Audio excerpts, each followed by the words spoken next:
আপনাদেরকে বারবার অনুরোধ করা হচ্ছে, হোগলার ছেলেরা আসছে। শেখ পাড়া মানে গন্ধের বিজানি।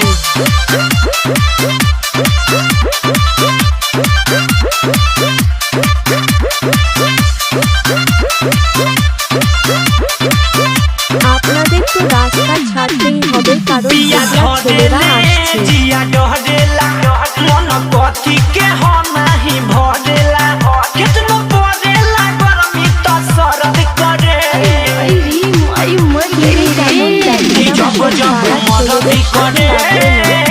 कमरिया दर्द करे जब जब मदद करे कमरिया दर्द करे पिया धरेले जिया डहरेला मन कथी के हो नहीं भरेला कितना पड़ेला गरमी तो सरद करे जब जब मदद करे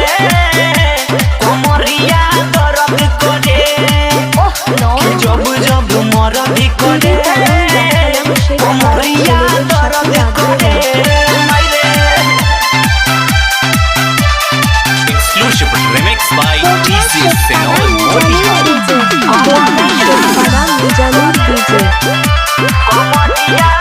सखी भुइया बिछा के चटाई खूब पड़ल रात में खटाई हम कहनी की देहिया टटाता तो बोली हले कोरा में उठाई सखी भुइया बिछा के चटाई खूब पड़ल रात में खटाई हम कहनी की देहिया टटाता तो बोली हले कोरा में उठाई छापी कितनो काम नहीं हरद करे जब जब मरद करे कमरिया दर्द करे जब जब मरद करे कमरिया दर्द करे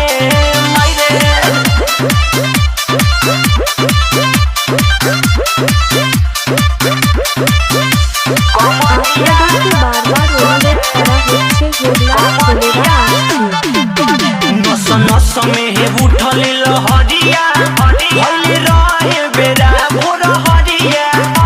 के सिवा मन मोही बड़ी अढ़िया हमर खोल देल पेनहल मुसरिया नस नस में है उठल लहरिया भइल रहे बेरा भोर हरिया के सिवा मन मोही बड़ी अढ़िया हमर खोल देल पेनहल मुसरिया कोई चानी रजनु काम बड़बे परद करे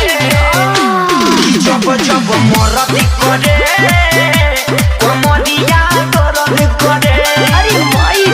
जब जब मरद करे कमरिया दर्द करे जिया धरेले जिया डहरेला मन कथी के हो नहीं भरेला कितनो पड़ेला गरमी तो सरद करे जब जब मरद करे